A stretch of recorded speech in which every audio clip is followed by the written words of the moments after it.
Hi, Helena. Hi, Adam. And hi to all of our listeners. It's wonderful to have you back again. We've got such a fantastic episode for you today. But before we kick off, Helena, tell us a little bit about yourself. My name is Helena Dix. I'm an opera singer who loves those high notes, and I travel the globe and get to work on the coolest international stages doing so. I'm a lover of the following things: food, dogs, laughter, and life in general.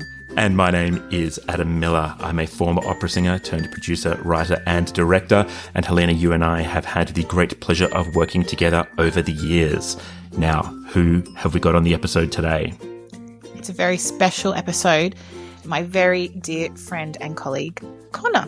Yes, in this episode we have the wonderful Conor Hanratty, who is an Irish opera and theatre director, and he's known for his inventive and often extraordinary interdisciplinary approach to staging. He's worked on classical repertoire and new works, and he's explored all kinds of contemporary themes through opera, theatre and other multimedia projects. He's directed for companies in Ireland and all over the world, and he's also involved in arts education and advocacy for more inclusive, engaging performance practices. He's also studied in Japan with Ninagawa Yukio and has written a book about his body of work called Shakespeare in the Theatre, Ninagawa Yukio. This episode was beset with all kinds of technological problems, so if you hear the occasional click here and there, it's just us logging off and logging back on. If any of that sounds interesting, hopefully not the technical difficulties, listen on. Friends later, and I won't say names and I won't say who it was said to, but somebody in the middle of the tech did shout this line, which I have clung to since. I want it on a mug. It says, "There is no dramaturgy in tech," which I think is marvellous. I love that. I love that as well. Sorry, Adam, we will stop talking shit and start doing things now. No, talking shit is what it's all about. Conor Hanratty, we might kick off with probably the best question here, which is, how do you and Helena know each other? Well, I was the assistant or associate. We'll say associate, that sounds better. The associate director on a production of Christina, Queen of Sweden by Jacopo Foroni that was at the Wexford Festival in 2013. And on the first morning, they had to do a massive photo shoot. The entire company went into the lobby of the building. And I was standing beside this sort of cheeky woman in leopard print who was giggling under her breath. And I was laughing at what she was saying. And I thought, I wonder who she is now. And then as we're walking out of the said photo shoot, it sort of became apparent that she was playing the lead, Queen Christina, in the opera that I was working on. And I think from about 5 minutes later, we were friends for life. Pretty much. I loved... Oh, he's gone. Oh, he's gone again. Adam, have you gone? Oh, Adam said, my computer is cursed. Rebooting. Okay, cool. Okay. Do you know it's Mercury retrograde? Oh, does that make a difference to things? Well, yes, Helena, because the planet Mercury is apparently moving backwards in its orbit around something or other, and as a result, everything on Earth is screwy for about 10 days. That would explain my general demeanour most days. But it only happens every so often. But it is a brilliant thing to lash out sometimes. Just go, Mercury is in retrograde. Right. Okay. I love that you think that I'm an authority or that I'm getting this right. Like, here's Adam now. Here we go. Oh my God, and he's back in the room. Do you know, we were just saying it's Mercury retrograde. That's what it is. I knew it. It felt retrograde, but I didn't want to say anything because I wasn't sure. Yeah, we're going backwards and forwards. You know, the planets are, yeah. So kind of then, Mercury in retrograde, is that something that you live your life by? That Absolutely not. No. It was very much a flip comment. If the amount of things that could be compromised by Mercury retrograde, apparently, that are significant parts of my life, I would be utterly undone if I was. Yeah. So I let it be. There's more to heaven and earth, as they say in Hamlet, but it doesn't hopefully impact too much on me. No. Well, speaking of Hamlet, your podcast, which has been just a smash hit, obviously, around the world, running for now, since 2017, 2018? That's right, yeah. The summer of 2017, I had the sort of flash moment where, I'm going to do that. And completely blind, then decided that I was capable. But I think that's part of having a podcast, is just deciding that you are interesting enough to sit in front of a microphone and give yourself to the world.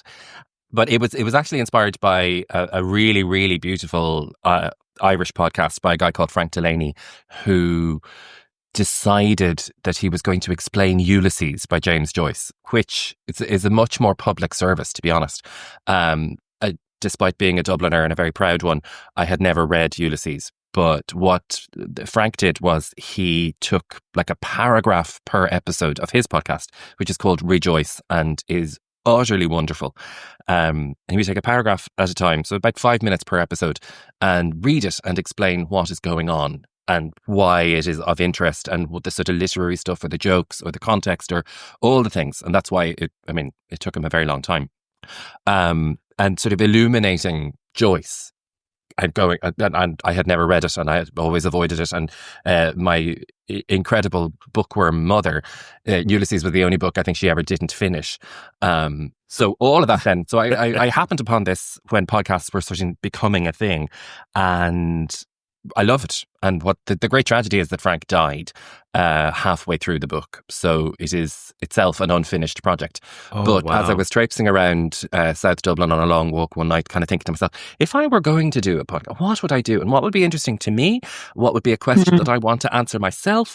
And what do I already know? And what are my interests? And what would keep me going? And so on and so forth. Anyway, that's a very long answer to say I kind of echoed the spirit of what he was doing with Hamlet, which I had never wanted to direct. And as a theatre director and a Shakespeare fan, not wanting to direct Hamlet was kind of surprising, perhaps. Yeah. So I sat down and thought I would dig at that. And it took 4 full years. I got through the whole thing. Because you did it 20 lines at a time, is that right? Thereabouts. Yeah. So it's 4,000 lines, I think, in total, give or take. And I think it wound up being a very unsatisfactory 182 episodes. I wonder what would happen if someone did a podcast where they took apart an opera. I think it'd be brilliant. And because I absolutely brilliant. At one stage when I did my first Lohengrin with Melbourne Opera, and I'd come home for the first time, one of the things that I did was like a dummy's guide to the plot so that people could understand it. Brilliant. And I did this really ridiculous contemporary kind of slang version, and people thought it was hilarious. And then so much so that I went on the radio and did a little interview, and I said, I've done this thing, and this presenter was like, oh, fantastic. Can you tell us a bit about it? So I launched into it. And on the opening night of Lohengrin, there was someone in the audience in the reception at the interval drinks, and one of my family overheard them say, someone asked them, why are you here? And she said, well, I've never been to the opera before, but I heard this interview with Helena Dix and she's hilarious. And I thought, this story sounds so interesting. And I thought, yeah, not the comedy you were hoping for with Lohengrin and a bit of a long night at the theatre, you know? Well, there's a brilliant Australian tradition of brilliant ladies doing such things. If you haven't had the joy of it, I am delighted that I'll be telling you about it. But Anna Russell was an Australian comedian who did an idiot's guide to the entire Ring cycle in about 17 minutes. Yeah. It is one of the most perfect sort of cabaret pieces I have ever seen. In my heart of hearts, if I ever wind up like getting any closer to the Ring cycle, I am 100% learning that thing and I will perform it. I will absolutely perform it. But, is that a problem? That written in whatever, in like printer's ink. Yeah. She's so, but also pressing play and letting her do it is far better. It is a remarkable and brilliant piece. Just when she's talking about the Rhine maidens, in the river, in it. And she goes through the entire thing with such glee, but also it is musically very sound. She explains the leitmotifs. She's very faithful, insofar as you can be faithful to it while you're doing a comedy takedown. But it's a terrific, terrific piece. Is there a play or is there an opera that you would want to do a takedown of? Oh, goodness. I mean, I think Madame Butterfly needs to be discussed. A 14-year-old woman living in a paper house as a single mother. I mean, that's problematic. I never thought about it like that. I mean, well done on the music, Puccini, but it's there's trouble there. Well, that's the child's name. But yes, sorry, I'm running away with myself. So you're working your way through King Lear now, is that right? Mm-hmm. Yes, I did the Scottish play, and the Scottish play is possibly going to have a further episode forthcoming. Nothing has been signed yet, so I can't say more than that. But there's kings afoot. And yes, currently working through King Lear, which is incredibly difficult, actually. It's a much more hopeless play. It is an extraordinary piece of work, but it has been difficult to find a way in, whereas Hamlet was ironically easier. What drew you to King Lear then? I don't have a favourite play, but I think it is the biggest one. It is the masterpiece of all of them. It's so brutal. It is so intense, but also beautiful. And there's forgiveness, and there's humanity, and there's kindness at the end of it after we go through all that. And I suppose in a world right now where we're going through all the things we're going through, and a lot of old men are wrestling with power and being psychotic about it, perhaps getting a look down the tunnel to see perhaps if there is forgiveness or empathy or decency after, that there's a bit of hope there, perhaps. If you could pick any composer to write an opera version of it, who do you think would do the best job? Ooh. Well, I'm going to give a really sort of wanky answer, to be honest. Go on, do just it. because I was in Tokyo a couple of weeks ago, and I went to an exhibition of Ryuichi Sakamoto, who was like a film composer, and he was a rock star. He was all sorts of things, but his music I find incredibly beautiful, but also it's so minimal, and he never wrote an opera. But if any composer, just because he's on my mind, and also because the way that his work integrates with performance and with visual art, I think that would be really, really amazing. I would love that. More classically, it would probably have to be Wagner, wouldn't it? If it's that epic, perhaps. Yeah, kind of. I mean, who set the best storms to music? If you think of the opening of The Flying Dutchman, that music I think is so brilliant. All of the great episodes that Wagner has, I suppose it'd need to be him for the storm and for the Wagner or Verdi, probably. They're probably the two. You're both wrong. I'm sorry, Go you're on. both wrong. It's definitely Rossini in The Barber of Seville. He does write great storms, it's true. But Verdi was writing a King Lear when he died, I think. He was wrestling with King Lear, and then he did Falstaff instead, which is an amazing sort of life choice, that rather than wrestling with the despair, you go for the comedy and write the most perfect Shakespeare adaptation of any opera. Literally. You know? Oh, yes. Yeah. The greatest. I love Falstaff so much. And how incredible, at the end of his life, he writes this absolute smash hit that, what was he, 90 or something outrageous like that when he wrote it? And to take The Merry Wives of Windsor, which is, well, it's not Hamlet, shall we say, and then turn it into this gleeful, genius piece of theatre. Shakespeare-y folks sort of say, well, of course I'd love to direct the complete works, but when I get as far as having to pick if I'm going to do The Merry Wives of Windsor, I would very much like to be able to sidestep that and just direct Falstaff instead. That would make me very happy. Well, Helena, you'd step up for that one, wouldn't you? Well, you could audition. Wait, is there a video from the Met that you could use as the audition? I feel like that's probably good enough. That's a lovely little flex there. Yes, of course. You mentioned Japan earlier, so you obviously worked with Ninagawa Yukio. What drew you over to Japan to work with him? Oh, I mean, it's a very, very weirdly specific story. When I was a teenager, my mum recorded a documentary off the BBC, which was about Greek tragedy. And there were two talking heads in that, both of whom I now consider friends and colleagues. And they were discussing how Greek tragedy is very exciting and still works and so on and so forth. But they used as an example for like the visual element of this TV show, a Japanese production of Medea. And I thought it was the most amazing thing I'd ever seen in my whole life. My life had been fairly small at that point, but I just felt this thing sort of opening the world. And I kind of went, I'll have some of that. Whatever that is, I want that. And as a result, I studied Greek in secondary school. And I then went off to London to do a master's in Greek theatre performance, which I'd say be up there now in the most useful masters ever offered. It has done wonders for me, but not a lot of people have had the privilege of being on that course. But there was also The Japanese government have a scholarship program for countries with whom they have diplomatic relations, and I saw the flyer was on the wall in my university in Dublin when I was like my final piece of paperwork, genuinely the end of my degree there.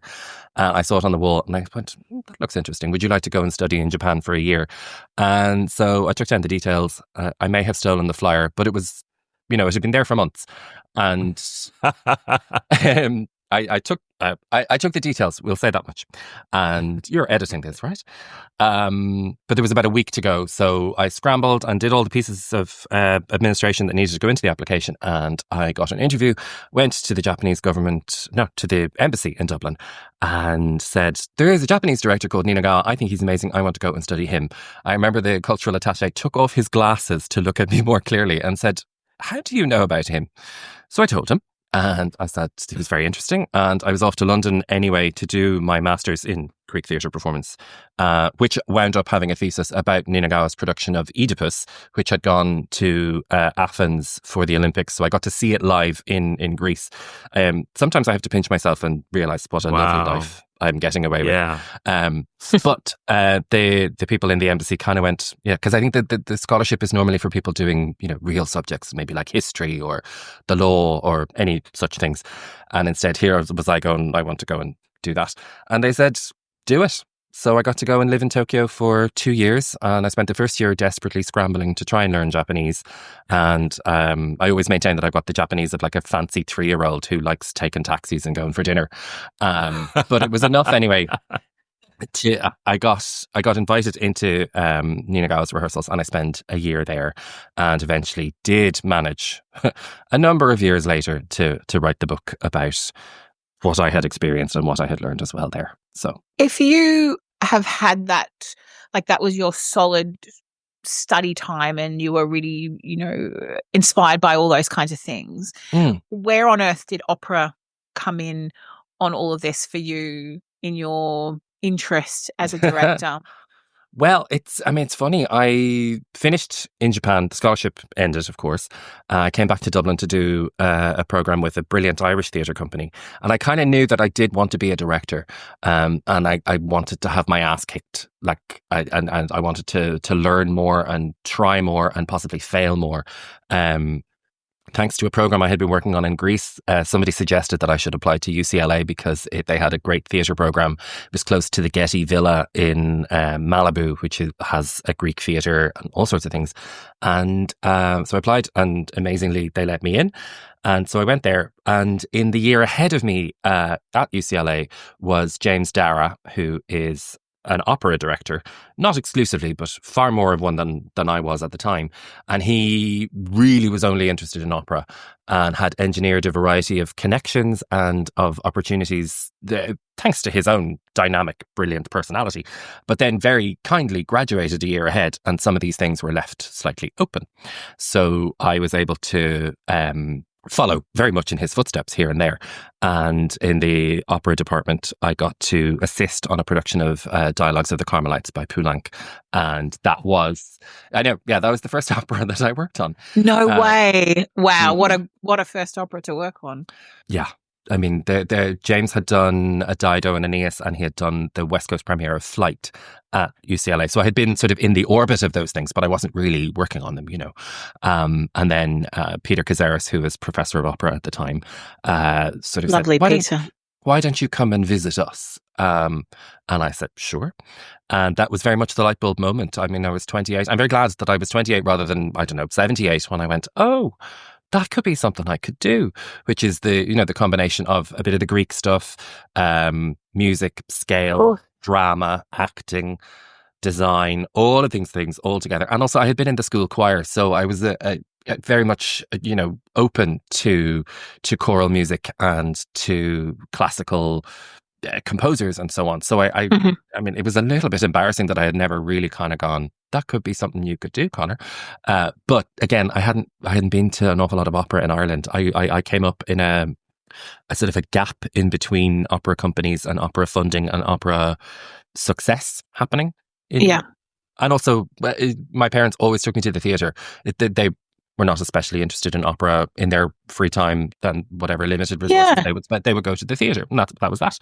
So when it did happen, it was tremendous and an awful lot of fun. And Dialogues at the Carmelites is a pretty big one to start with. Oh gosh, lots of unpacking, but also so many, as you said, so many of the different things that you're interested in, and putting them all together and coming at it from the dramatic side. Like Carmelites is such a for sure, such a full and complete character wise and story wise. So I would imagine that would be a good hook for anyone. Very much so. And did you find that there are any differences between directing theatre and directing opera? I mean, the big one that I always talk about is how opera singers are supposed to come on the first day knowing their music, whereas please. Don't look at me when you say that. I didn't look at you when I said that. But there's others that I could look at. Sure. But anyway, and that is, singing is such a physical engagement as well as the emotion and choreography and everything else that we might put on top of it. But first and foremost, singers have to have it in their bodies. Whereas for a spoken text or an acting production, I think actors are a little bit nervous about, and directors too would be a little bit nervous about it, that if you learn the text before you start embodying it, you might get yourself stuck in a kind of a groove of how you're going to deliver a particular line, and it might limit freshness or invention, and I don't know. I mean, I think if I would love to do a project where I got actors to know the text extremely well before they start. The other thing that does happen in theatre to a greater extent than it would happen in an opera is that things can get cut or things can get a little bit edited, for example, which is, and if you've learned it all, then you have to relearn it and relearn it. That's, I think the technical term is a head fuck, but it's remarkably less likely in an opera for things to be cut. So I will say I produced a production of Rigoletto, and the director did ask if a particular piece of music could just be cut, can it just be cut a little bit shorter? And the conductor said, well, no, obviously not. We're not going to mess with Verdi. And he went, well, could you double it up? Could we just have it kind of vamp a few times? I will say we didn't work with that director again. That was a tricky conversation to explain. No, you can't do that to Verdi. I'll see you that one, and I'll raise you on a production. Well, I don't know if it'd be identifiable if I say what the production was, but anyway, a director in a room in the second week of rehearsals. I'll say it was a Mozart opera, and I won't go further than that. But Mozart, right? Turned around and said, "Are we going to have this noise in the room every single day?" And the noise was the piano and the music. Stop it. Yeah. Some people the get piano. With just the singing and the sort of, the music of the Mozart opera. Are we going to have this noise every day? Oh, that's special. That is, that's really special. And do you find, because one of the things that we were talking about on one of our podcasts previously was the different dramatic talents of opera singers. And do you find working in opera and coming from a more theatrical background where really they have to be able to act because, of course, that's what they do. Do you find that tricky to negotiate? Because one of the things I say quite often is with my colleagues, I can have an incredible bunch of colleagues in a room, and the one thing that's solid, or it should be solid, is that we can all sing. Yes. But the thing that's not always solid is the acting ability, because everyone comes from different theatrical backgrounds. Like Adam and I come, we've in our youth, we both loved music theatre and things like that, and we've both studied drama and things like that. So for us as singers coming in to the platform, we've got that experience. But I know myself that working with some colleagues who are phenomenal singers, but actually the dramatic ability is really lacking. And I find working internationally these days, in opera previously, of course, it wasn't such a problem, but now directors really do require you to be very hands-on, and there's a lot of more modern productions, but even in the classic productions, you're expected to give a lot more theatrically, I think, than you ever were before.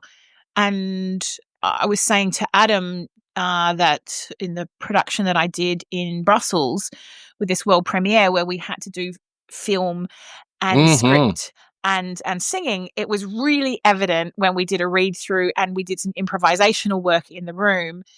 It was very evident who had that background and who didn't. And that's fine. Yeah. It's not, it's you're not getting asked as a prerequisite, because of course when you hear a singer, so if you were auditioning for a show, Conor, and you had singers in front of you, do you think, given that you are a very theatrical, or that you come at it from, some directors are just going to be opera, but you come at it from such a multifaceted background, if you had two singers and they were both great singers, but one was a better singer and one was a better actor, but their singing was still good, Oh, that's a do you good know one. who you'd go for, or is it really depending?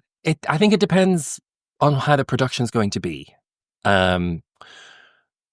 Obviously, I'm fairly humble in the sense of I know that the music is always going to come first in opera, no matter what I do. It just is.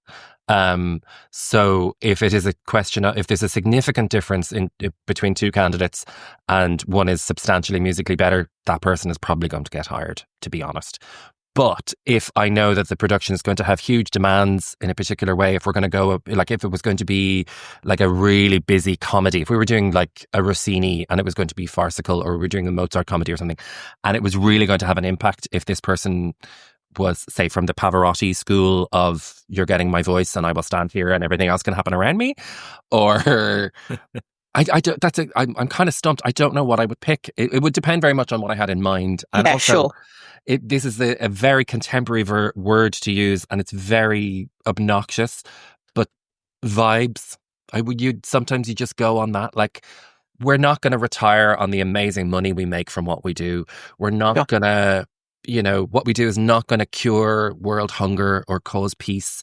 It might change one mind, one night in our lives, but what we do is very special, and it does make the world a better place for the community that we build the night we're all together.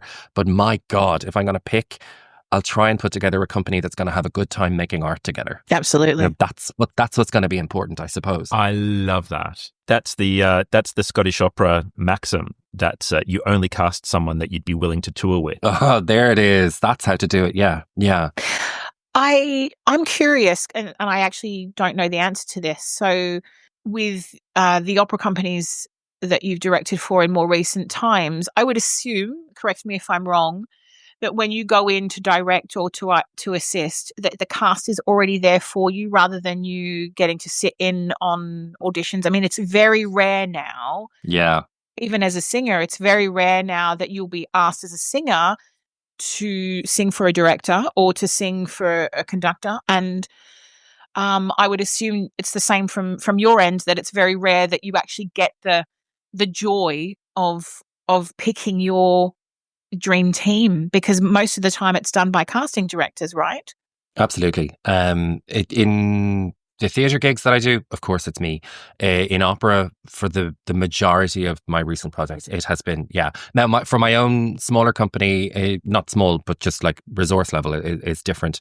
I do have auditions, and whenever I can, I will absolutely try and open things up, just because, doors open for me and I was able to get in. But if you're a young singer or a young actor and everything is precast and everything is a sealed deal, how can you ever get started? So it's a long time ago now, but when I did Romeo and Juliet, donkeys years ago, I think I saw 120 people, because I was very much like, let's let people have a go.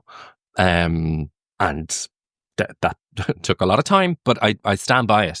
In opera, I suppose it does tend to be the administration who will be doing a lot of the casting and making those decisions for all sorts of reasons. That they could be trying to get one singer, and the way that their agent will work will say you can have them, but you also have to take these three and give them jobs over the course of your season, or any number of deals that have to be struck that way. I just don't know how I feel about that. What do you think, Adam? Like, I just feel like directors and conductors should have more of a say over who they have in their show. I mean, it can go really well. Like, I did Silent Night in Austin a couple of years ago. I remounted Tomer's production, and the fantastic people working there at the time had worked on Silent Night when it was being developed in the first place, so they know the piece in their bones, and they cast it like a love letter. Like, it was just quite an extraordinary putting together. Now, I've done the show a number of times. I've never had a bad cast at all. Like, I've been really lucky with it. But this one in particular just was really special. So, it can, of course, go well also. Sure. Yeah. I have to say, from my point of view, I often look at vibes, and then quite often there's horse trading between director and conductor. Yeah. So I might have in my head a group of people or a team that I think would sit really well together and create a really fun rehearsal room. Even in a tragedy, it's important to have those really positive vibes in the room. Oh, every single time. Tragedies are way more fun to rehearse than comedy. Oh, yeah. I love comedy as well, but like the laughs that, I last year I did a Greek tragedy in the Irish language at the National Theatre in Ireland. I have never laughed as much. We were in stitches. And then, of course, it becomes incredibly serious and we mourn the death of the Persian Empire. But, like, it was so much fun.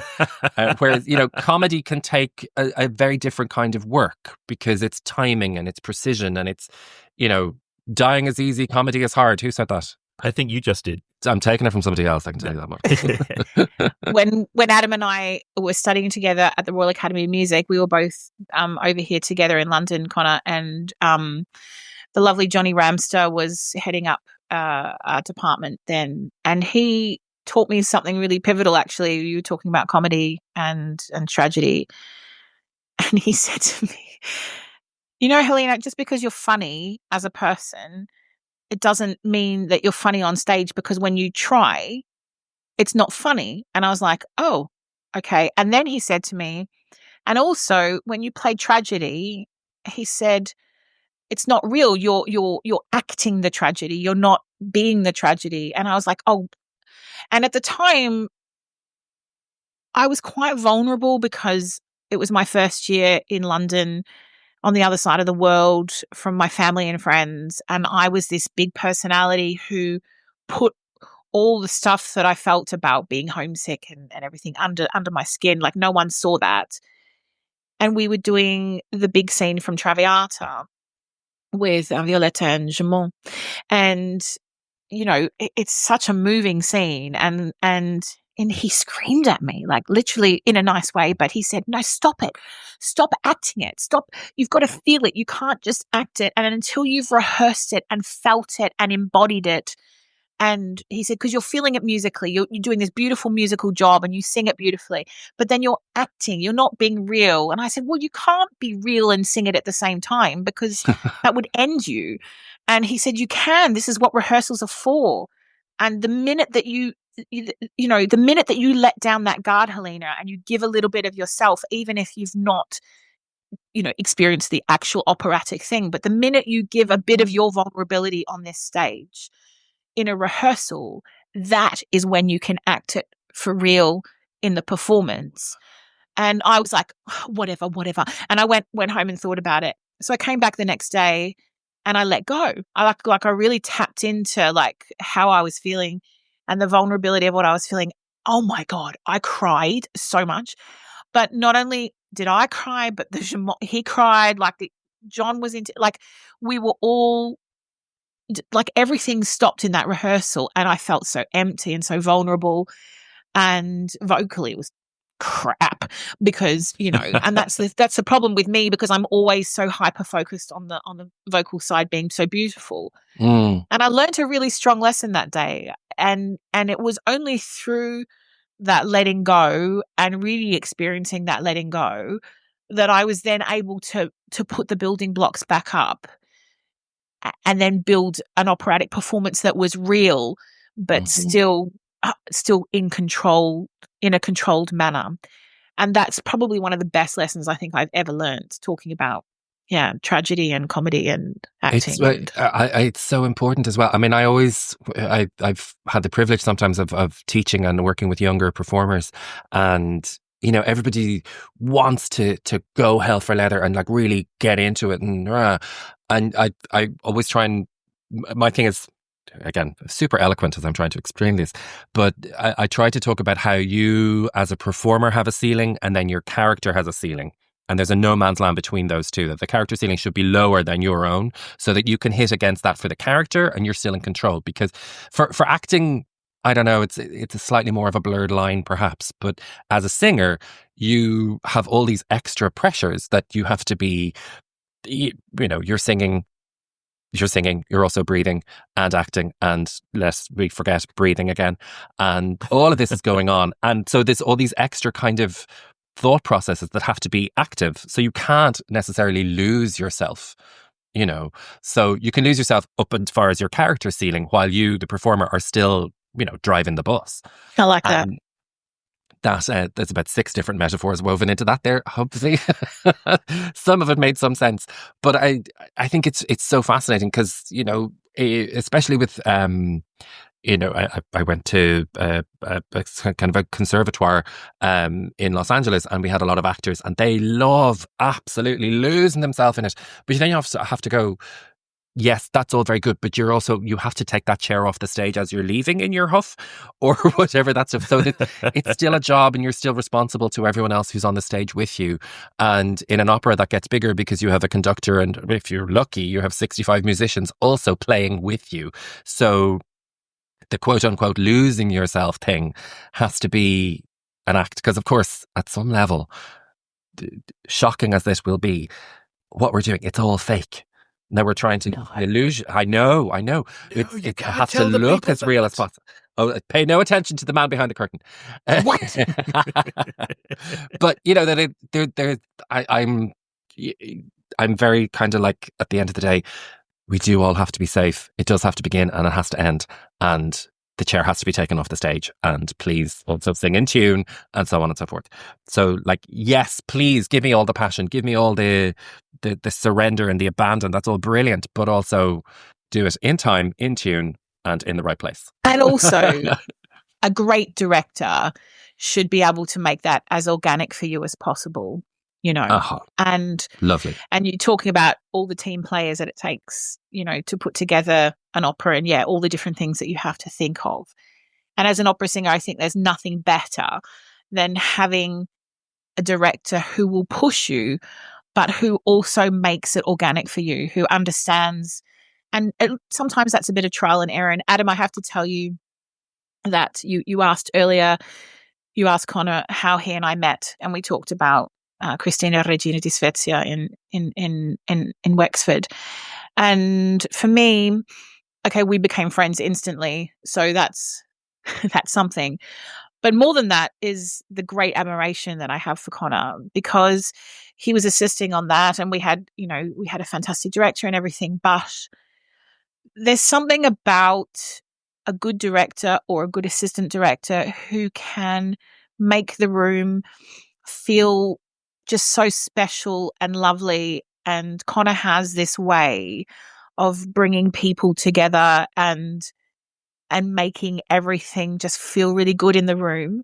And I think that in itself is so admirable, because in an opera rehearsal, you really need those people in your corner. You really need people who keep the magic of what you're trying to create alive, but also create such a lovely atmosphere, because we've all been there. All of us, all 3 of us have been in a room where there's not great vibes and there's not great things connected. And I don't understand how people think that that's going to make good art in the end of the day. And maybe sometimes, of course, you need to be a little bit controversial sometimes. But have either of you had that experience where you've been in the room and it's not been fantastic? And I ask that openly, so many times. But this is. I mean, I love Conor to bits as a human, but I have so much admiration for him as a director and as an assistant. We obviously worked together, but I've also watched some of his stuff. The production that he did at Wexford that I got to watch on. What was that called? Sorry, the great comedy that you did that I was watching from Australia. Oh, The Critic. The Critic. Yeah. The Critic. Oh my God. Like such genius, but also not only such genius, but you can feel what a director has created amongst their cast as well. And that was very special, I have to say. And again, it's all kudos to Rosetta for thinking that this would be something that would suit me. It's a restoration comedy by Richard Brinsley Sheridan from the 18th century, which is itself a parody of like the spectacles and extravaganzas that were happening in London at the time. Good. So it's by Stanford, who was writing at the beginning of the 20th century. So it is an Edwardian kind of early 20th century opera adaptation of a Restoration comedy, which is itself about a Tudor play. So it's like Queen Elizabeth at Tilbury through the lens of the 18th century, through the lens of the early 20th century in Wexford in 2024. Like, it was bananas. But again, the people who are running the rehearsal and commenting on it are only spoken, so that they're it's as if they're performing a Restoration comedy. So I had to get actors, and I was delighted with the three that I got, who were just, they were divine. Four, sorry, because then I also, one other thing that I will always do, which is really difficult in an opera, but I managed to sneak one in. Whenever there's a role that could profitably be played by a woman, without, well, I don't care if I ruffle feathers, but certainly if I can give a job to a woman and put more women on the stage, I'm always delighted to do so. And so I made the stage manager, because also opera is run by stage managers. Let us never forget. Oh, yes. And so Mr. Hopkins became just Hopkins in our show, and she was this terrific sort of put upon, beleaguered professional who ran around after these three Restoration clowns, and also the entire only male cast almost. And so we had loads of fun with her. And then at the very end of the show, she got to dress up as Queen Elizabeth I for this preposterous mask with which Stanford ends his opera. But it was a putting together of many of the things that I enjoy, which is, you know, a bit of a costume drama, a bit of spoken word, a good, healthy, big chunk of a very decent opera written around all of this madness, some spectacle and some acting, and all of it put together. And it was a dream. A bit of a nightmare when I was planning it, because the music has not been heard for 100 years. There was no recording of it. So we genuinely did not know what it was going to be like until we were in the room. Some of the music we felt was going to be fairly compelling and so on. Wexford did a kind of a Friends gala concert in around about this time, or April of last year. So 6 months out, and I got to hear some of it performed live by fantastic singers, and kind of went, oh, that's interesting. But again, much more serious sounding music, and, you know, striking a balance between, again, serious and comedy, because this is an opera that is, it's a love letter, but it's also skewering an awful lot of the opera taking itself seriously, and finding the balance between being respectful to the music, because you can't not, while also giving an audience a good time. Which you definitely did. It was one of the, I mean, I'd never heard the piece, and I'm super critical, as you know, but I loved it. It was just so glorious, and I was so. Is there a recording of it now? I think it's still available on YouTube. Everyone should go, and like literally everyone should go and see it. I loved it so much. Oh, I have to say, it made me very happy when I woke up, I think, to a stream of text messages from you having sort of live commenting through the show and and you got the jokes and you got what we were playing with. So that made me very happy. Well, you can come and see anything, anytime, if you're not, of course, in the show. Adam does that to me. He if there's something I'm in that's available online, he does the commentary thing through. So I thought it was only fair to pass it to you. It made me very happy. That was great. Now, I'm conscious that Helena has to run away pretty soon. So, Conor, we might wrap it up here, but I'm gonna do the thing that we don't always do, but I definitely want to do today, which is to invite you back again, because there are your career is so interesting, and you've covered so many things. I've got a million more questions about everything that you've done. I feel like we've barely scratched the surface. So can we put you on the spot to come back another time? I would be delighted. I mean, I can't believe the time has run away from us. I'm back in my own time zone now. I was very sorry that it took an amount of work to get me on and connected. So I'm delighted. We should say to our listeners that it actually took a fault on the Shinkansen to disrupt our last chat. It was all in the calendar, and then somebody decided to go for a walk on the bullet train tracks, and a full week of disruptions ensued, some of which included me not being on time for a podcast recording. So I am sorry. Now, Conor, we like to finish every episode with 5 rapid fire questions. Are you Brilliant. up for that? Absolutely. Do I get a Waitrose gift bag like on the dish at the end? All I want is some Arnott's biscuits from Australia. That's what I shall order. Oh, we can definitely make that happen. We like that a lot. Yeah, I can definitely do that. We have, Conor and I have a long history with With a Tim Tam Tam. and But no, it's a caramel crown now because I've been watching Fisk and I adore that show. Oh, yes. And randomly, somebody mentions a particular kind of a biscuit and it's said to be the best that Arnott's have to offer. It's clearly free advertising for them. Other biscuits are available. But yes, please, that's what now. Anyway, sorry, that's a very long answer. Yes, I will take 5 questions. I'm kicking it off. Connor, can you juggle? I can juggle 2 balls. Yes, I mean metaphorically, yes. As a theatre director, yes. But yeah, I'm fairly weak in terms of the clown skills. Have you ever busked? Absolutely not. I've just finished doing Once, the gorgeous Broadway musical, and I love it. But it is my worst nightmare. I've sang it. No, I have. Sorry, hey! I sang carols with my mammy in front of a shopping centre. Yes, I have. There we go. We'll count it.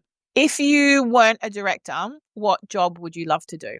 Love to do or be able to do? That's a good one. Love to do, not be able to do. Love to do. Architect. Why? I just think, well, I love architecture. When I travel, I'm always going to come home with a whole bunch of photographs of buildings, which seems really sad. But I just think it's the most beautiful thing to do, to take something off a page, turn it into 3D, and it's a space where life will happen for people. If you could perform a duet, be it karaoke or on the main stage, with anyone in the world, living or dead, who would it be? Who would it be or what would it be? He's going to say Kylie Minogue, isn't he? Just who would it be? But you can have a what if you like. I would love to do something with Judi Dench. I don't know if it would be like Beatrice and Benedict from Much Ado About Nothing, or do a little song, something kind of racy. She's a big fan of like old music hall songs and stuff that she has put into various recitals and things she's put together. And she's a filthy sense of humour, so I'm sure we could find something very funny. But yeah, I'd have to pick out Judy. I love her. But you're so angelic. If you had to enter every room with a personal theme song, what would your personal theme song be? Oof. Since she's on my mind because I saw her last week, we'll say I should be so lucky, because I sometimes feel very lucky indeed. That's great. Aww. That's fantastic. For the Australians, there you are now, your national anthem. I love it. Helena, do you want to finish us off with your bonus question? My bonus question is, Connor's very serious question. I want you to think really hard about this. Have you ever eaten pizza with a knife and fork? Absolutely. I was raised properly. Oh, no! Yes, you see? See, I do that.